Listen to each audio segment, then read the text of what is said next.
Hi, Professor Rex here. In this week's video, I'm going to focus on the simple tech stock portfolio that my accounting students and I started in April of 2024, as outlined in red. I'll also talk about what happened in the market this week, as well as two new strategies, a capital light company strategy and something brand new, Wide-Moat stocks, which is a simple way to ensure that you're only investing in companies with the strongest competitive advantages. Let's get back to our tech stock portfolio outlined in red on this slide. It's a real-world investment portfolio where I make additional investments on the first trading day of each week.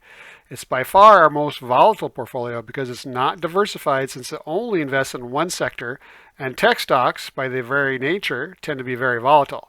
Also, it's our newest portfolio, so its performance will fluctuate up and down more so than our other portfolios, which have a longer track record.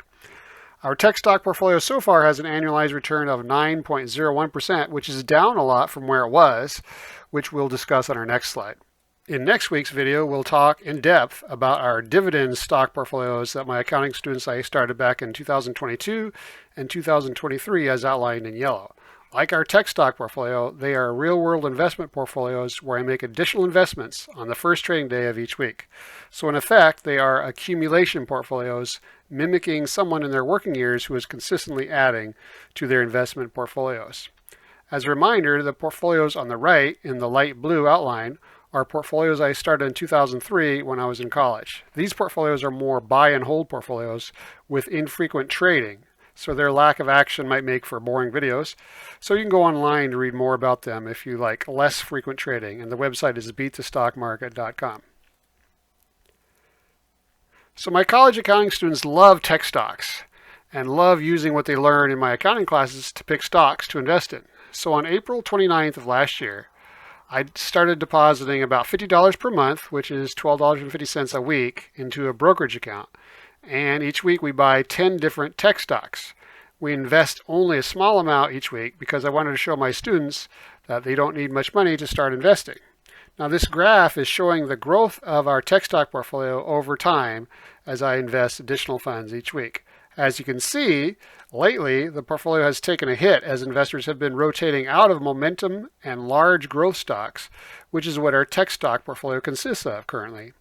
These types of stocks had exponential growth over the last 2 years as investors jumped on the artificial intelligence bandwagon as companies made plans to create huge data centers.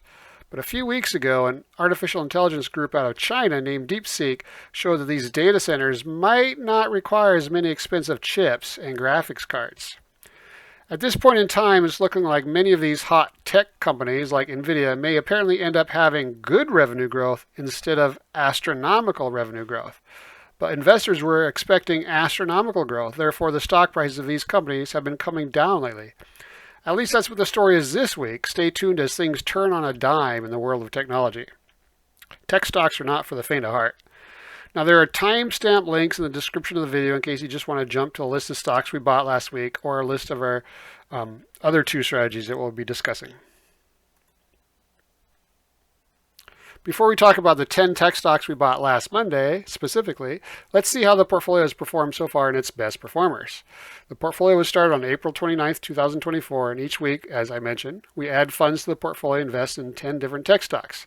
The rankings of the tech stocks changes weekly. Currently, the portfolio consists of 25 tech stocks. The average investment so far has been held for 141.6 days and has produced an annualized return of 9.01% using Excel's rate function. If we'd instead invested our weekly investment into the most actively traded diversified tech ETF, which has a ticker symbol XLK, the annualized total return would only be 1.65%. If investments had been made on the same days in the S&P 500, the total return would be 13.47%. This is the first week that the portfolio has not been ahead of the S&P 500. The best performing stocks in this portfolio so far, based on their initial investments, which for most are April of last year, are Shopify at 91.1% total return, Nvidia 41.9%, Apple 39.3%, Marvell Technology 33.7%. It was sold. ServiceNow plus 29%, CrowdStrike 27.8%, and Broadcom at 24.6%.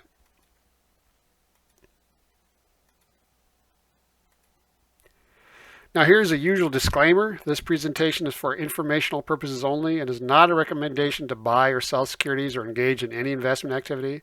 It's all well and fine to get investment ideas from others, but you always need to do your own research. Now let's talk about the tech stocks we bought at the beginning of last week.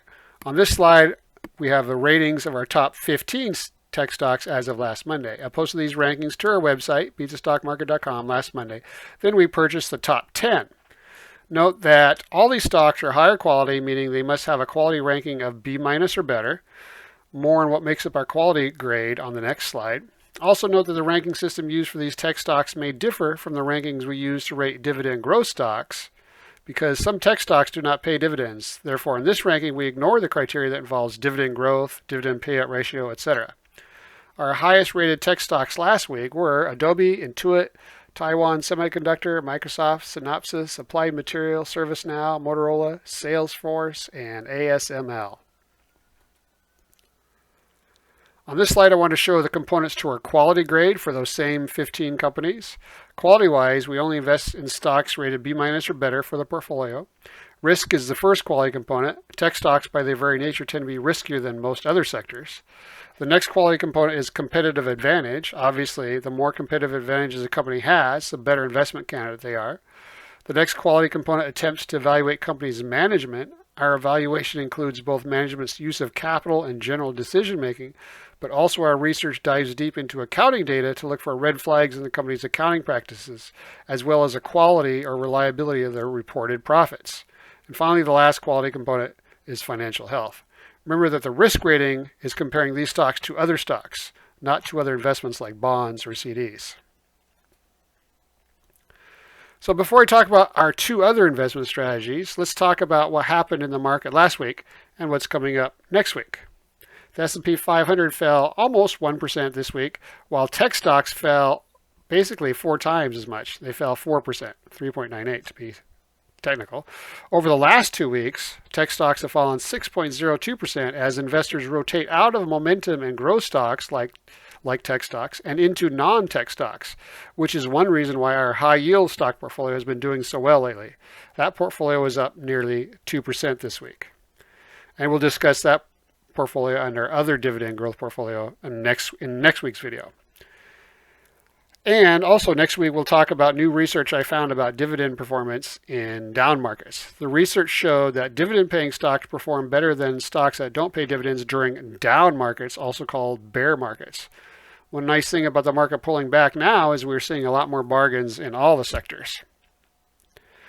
Also, Nvidia's highly anticipated earnings report this week delivered strong results, but its stellar revenue growth, while still strong, isn't growing quite as fast as it has recently.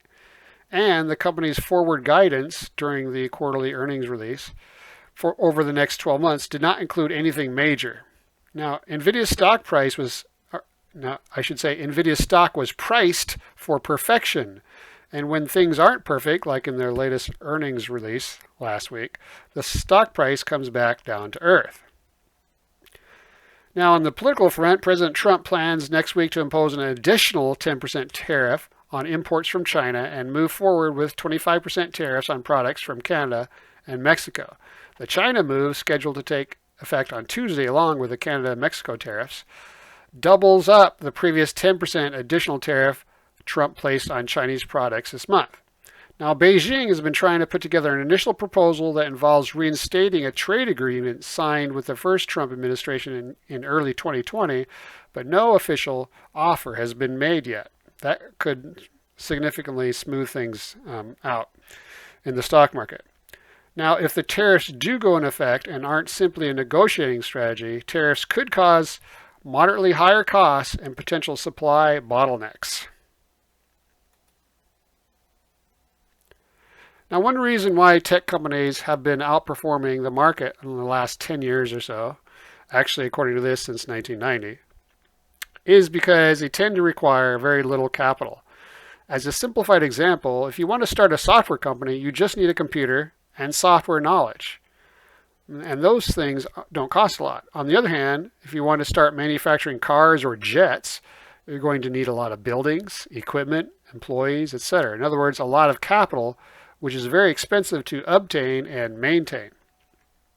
Now, Goldman Sachs recently published a research note that shows that companies that do not require a lot of capital have significantly outperformed companies that employ heavy capital during the period of 1990 to 2024, and it's not even close. The research calculated capital intensity based on 3 formulas if you want to do it on your own. It's assets divided by number of employees, assets divided by net income, and capital expenditures divided by net income. We find this research to be super intriguing and have come up with a way to see which companies currently require little capital, are of high quality, seem to be undervalued, and therefore look to be great potential investments.